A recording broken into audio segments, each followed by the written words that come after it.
အခုတစ်ခေါက်မှာတော့ကျွန်တော်တို့အဖွဲ့သားတွေ AR တိုင်းကြိုက်လက်မြို့ဂုံညင်းတန်းကျေးရွာကဖုန်ကြီးကျောင်းမှာဆိုလာမီးပေးစနစ်သွားရောက်တက်ဆင်ပေးခဲ့တာပဲဖြစ်ပါတယ်။ဟုတ်ကဲ့ပါကျွန်တော်တို့ကားနဲ့လာလို့ရတဲ့နေရာထိဆိုလာအင်ဗာတာဘက်ထရီတွေကိုတင်ပြီးကျွန်တော်တို့ကားနဲ့လာခဲ့တယ်။ဆက်လီနဲ့သွားရမယ့်နေရာကိုရောက်တဲ့အခါကျတော့ကျွန်တော်တို့အင်ဗာတာဘက်ထရီတွေကိုဆက်လီဘော်ကိုပြန်ပြောင်းတင်ပြီးတော့ဆက်လီနဲ့ထပ်မံပြီးတော့ခရီးဆက်ခဲ့တယ်ပေါ့နော်။ โอเคကျွန်တော်တို့တက်ဆင်ပေးရမယ့်နေရာကတော့ဖုန်ကြီးကျောင်းမှာဖြစ်ပါတယ်ဖုန်ကြီးကျောင်းမှာကျွန်တော်တို့ဒါမီးလုံးတွေသုံးဖို့တာရေးနာရေးရှိတဲ့အခါတွေမှာလိုအပ်တဲ့စက်ပစ္စည်းလျှက်စစ်ပစ္စည်းတွေသုံးဖို့ဒီဆိုလာ6ချက်ပါဝင်တဲ့10ကီလိုဝတ် hybrid ဆိုလာမီးပေးစနစ်တစ်စုံကိုတွားရောက်တက်ဆင်ပေးခြင်းပဲ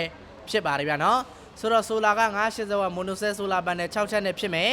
inverter က10ကီလိုဝတ် hybrid inverter ဖြစ်မယ် battery က51.2 volt LiPo 4 battery နဲ့ဖြစ်မယ်ဗျာနော်ဆိုတော့လျှက်စစ်မီများရှိသေးတဲ့နေရာဒေသတွေလျှက်စစ်မီအပြတ်များတဲ့နေရာဒေသတွေမှာ